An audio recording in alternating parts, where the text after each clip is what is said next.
बिस्मिल्लाहिर्रहमानिर्रहीम। अस्सलाम वालेकुम नाज़रीन, कासल मार्केट फैसल आबाद में स्किन प्रोडक्ट्स तैयार करने वाली कंपनी डर्मा सेंस की ब्रांड लॉन्चिंग तकरीब का इनेकाद किया गया, जिसकी मेहमान खुसूसी पाकिस्तान की नामवर अदाकारा और ब्यूटिशन मैडम नरगस थी। हमारे नुमाइंदा खुसूसी फैसल आबाद गुलाम दस्तगीर हैदर के मुताबिक फिल्मस्टार नरगस ने इस तकरीब में ब्यूटिशन की क्लास भी दी। इस क्लास में मेकअप, हेयर स्टाइल और स्किन की प्रोटेक्शन के हवाले से आवाम को आगाही दी गई। फिल्मस्टार नरगस ने डर्मा सेंस स्किन प्रोटेक्शन की प्रोडक्ट्स के बारे में भी बताया कि इसके इस्तेमाल से क्या क्या फ़ायदे उठाए जा सकते हैं। इस तकरीब के ऑर्गेनाइज़र अब्दुल कादिर थे।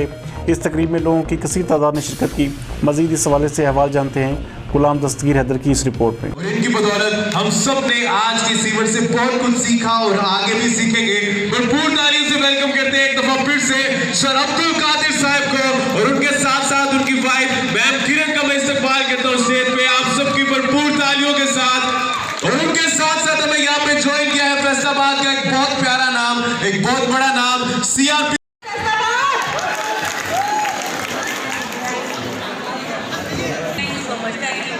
मुझे पता ही है आप सबका प्यार है, लेकिन हम वेरी सॉरी बोल रहे हैं कि हमने एक लेटर तो देना है, इसलिए हमें